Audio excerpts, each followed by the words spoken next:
بہت بڑا بادشاہ تھا۔ وہ اتنا بڑا بادشاہ تھا کہ اس کے پاس خزانے تھے، ان خزانوں میں اسے کوئی کمی نہ تھی۔ ایک دن اپنے خزانے کے لیے گیا، دیکھنے کے لیے خزانہ، کہ وہاں پر جو چوکیدار بٹھایا تھا اسے آزمانے کے لیے گیا کہ کہیں خیانت یہ چوکیدار تو نہیں کر رہا۔ بعد میں اسے پتہ چلا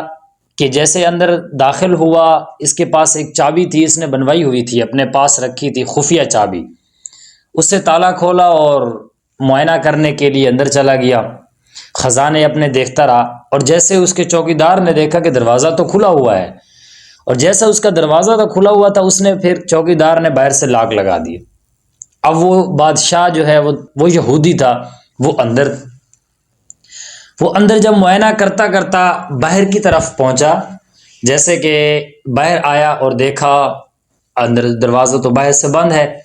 جیسے باہر سے دروازہ بند ہے، اب آواز دے تو باہر جاتی نہیں ہے اس کی آواز، تو اب وہ وہیں پر دیکھتا ہے کہ سونا بھی پڑا ہوا ہے، چاندی بھی پڑا ہوا ہے، ہر چیز پڑی ہوئی ہے، لیکن اس کے باوجود بھی ابھی اس کو بھوک لگی ہے، ابھی وہ کھا نہیں سکتا، سونے کو کھا نہیں سکتا، اور چاندی سونا اس کے پاس اتنا پڑا ہے، پیاس لگی ہے، وہ پیاس نہیں بجھا سکتا،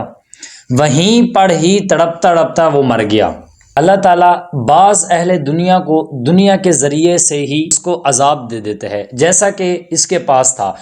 اسی طرح انسان اپنے سے کم کو دیکھ کر کے اللہ تعالیٰ سے شکر ادا کرنا چاہیے، بلکہ اپنے سے بڑھ کر جب دیکھے گا تو اللہ تعالیٰ کا شکر ادا کر اسے نہیں ہوگا۔ اس لیے اپنے سے کم دیکھ کر کے اپنے مال کو تھوڑا ضروریات کے مطابق کما کر کے اسے ضروریات کے مطابق استعمال کرنا چاہیے اور شکر ادا کرنا چاہیے۔ شیخ سعدی رحمۃ اللہ علیہ اپنا ایک قصہ بیان فرماتے ہیں،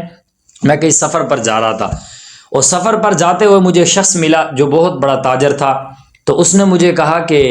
آپ ایسا کریں، میرے لیے دعا فرمائیں، میرا ایک سفر رہ گیا ہے۔ یعنی اس نے اپنی ساری رات اس نے قصے سنائے اپنی دولت کے، کہ میرا فلانے علاقے میں فلانا کاروبار ہے، فلانے علاقے میں فلانا کاروبار ہے، میرا ایک سفر رہ گیا ہے، اس کے بعد جب میں وہ سفر طے کر لوں گا وہ پھر میں اپنی زندگی گزاروں گا۔ پتہ چلا سفر کون سا ہے، کہا کہ فلانے علاقے میں جاؤں گا فلانی چیز لے کر، پھر فلانے علاقے میں جاؤں گا، پھر فلانے علاقے میں جاؤں گا، اسی طرح وہاں سے چیز لے کر وہاں پر فروخت کروں گا، وہاں سے لے کر وہاں پر فروخت کروں گا، اس کے بعد پھر اپنے فارس یعنی اپنے علاقے میں آ کر کے میں اپنی دکان پر ہی بیٹھ جاؤں گا۔ شیخ سعدی رحمۃ اللہ علیہ نے فرمایا کہ اس کو اتنی دولت کے باوجود بھی، اتنا سفر کرنے کے باوجود بھی، پھر بھی اس کو اپنی دولت پہ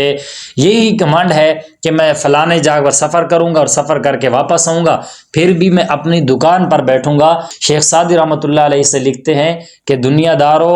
یہ انسان کو اس جگہ سے سوچنا چاہیے، اس سے معلوم ہونا چاہیے کہ ہم کہاں تک گرے ہوئے لوگ ہیں، ہم کہاں تک پہنچ چکے ہیں۔ یعنی اتنا سفر کرنے کے باوجود بھی وہ آدمی کہتا ہے میں دکان پر آ کر گزاروں گا باقیہ جو زندگی ہے، نہ کہ اللہ کے راستے میں۔